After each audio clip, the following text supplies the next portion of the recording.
So today I wanted to talk about two different issues that were brought up in the episodes, and I think they're kind of related. Earlier on, we saw the episode with Gil Kessner, who's running for city council, and Blanche is assumed to have an affair with this guy, and the response from Rose and Dorothy is that Blanche has been promiscuous and therefore has a bad reputation and no credibility. And essentially, they didn't have the language slut-shaming at the time, but essentially the whole episode is just like an ongoing slut-shame of Blanche's history of enjoying the company of men and enjoying sex. And it is awful because the way that it ends is that Blanche is kind of redeemed in that she didn't sleep with the politician Gil Kessner and ruin his campaign because he also apparently was married. So to have an affair would have ruined his campaign. This was also the mid-'80s. So she's redeemed in that the truth comes out and that she didn't sleep with him, so therefore her character is saved. And Dorothy and Rose are sitting at home feeling scared and frustrated that they didn't believe Blanche because she had no credibility because she's a slut. And Blanche decides that she is going to be friends with him and doesn't really require an apology because she was at fault for talking about her sex life.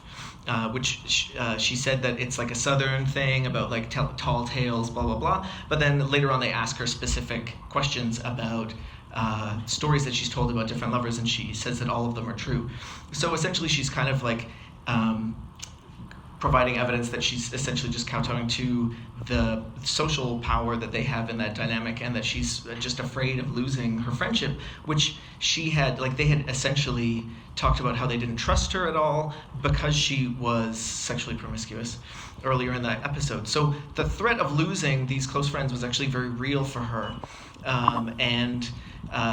Then we see another dynamic that is an unfortunate kind of sexual dynamic happening in some of these later episodes. Specifically, we see it in the audit when Dorothy makes a like jail-based rape joke as like a threat joke to Stan, hoping that he ends up in jail and ends up the girlfriend of a tall, bald man named Bubba, and just throws out this casual prison rape joke as a way to say that she hates him.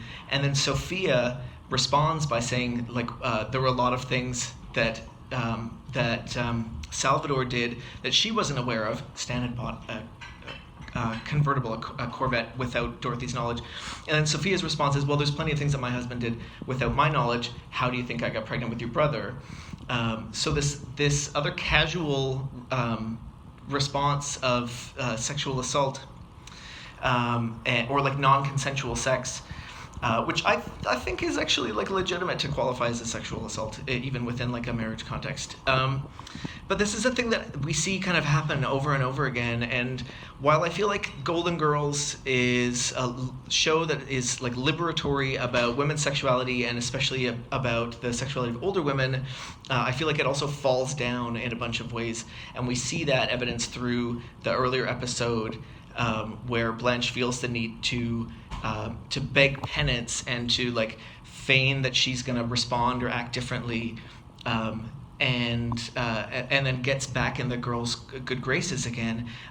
And similarly, we see just this constant kind of downplaying of sexual assault and of non-consensual sex within ongoing relationships as a thing that's not only normal, but a thing that should be like not only common, but a thing that actually should be accepted.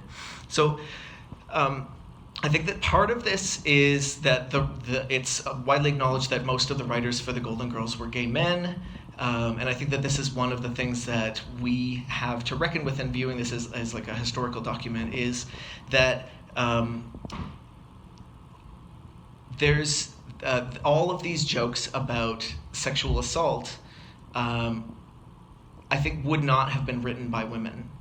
I think the casualness that they talk about sexual assault and normalizing it, to me, is just evidence that this show was kind of disconnected from the realities of actual women's lives, to be able to make like just such a series of casual remarks about sexual assault and sexual violence. Framing it within a relationship context doesn't take away the power of those actions, or the impact of those actions. And but we see also the potential for like sexual liberation in the girls' activities and sexual activities and multiple partners they have throughout the episodes or throughout the seasons. But there still is this this like 1980s mindset and morality policing that comes in, where it's like it's okay to be sexual, and the girls find ways to pacify kind of the social codes around their sexual activity. There's conversations about condoms that happen in certain episodes. There's conversations about getting to know your partners that happen in certain episodes, about HIV testing. And then when someone's sexuality impedes someone else's public persona, as in this episode where with Gil Kestner, Blanche is essentially like given the scarlet letter and put out to burn by her friends, by other women. So this is a thing that Alok Vaid Menon actually talked about, who's this amazing trans spoken word artist and delightful human, who talked about how men are so like mean and lazy that they make women do the work of patriarchy for them. And we see kind of this evidenced again in the writing of the show, kind of enforcing these patriarchal, sex negative, like vagina shaming, essentially vagina shaming kind of morality clauses that are actually like acted out by these otherwise brilliant and liberated women. So, sad day, but I think it's actually important to talk about. So thanks to the girls for kind of bringing this up. Sorry for the bummer sermon. So the response is to, I guess like it could just be a bummer. But the answer, I think, is in viewing this as a historical document like 25 years later, is to think about the power that we have as queers, and for those of you in the room that are women to also think about the potential to take the power back and to own your bodies, and as queer people to own our bodies and our sexualities, and to think about the importance of resisting that heteronormative and normalizing kind of context for how we're supposed to perform our sexualities. So we see the girls as this potentially like liberating force 25 years ago. How do we take that energy and move it forward into our sex lives now? And I think that is a thing that we have the power and potential to do, in part by some of the stigma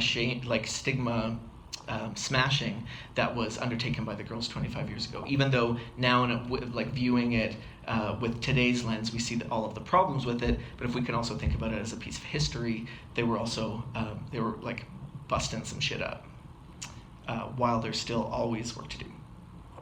So get to it. Start fucking.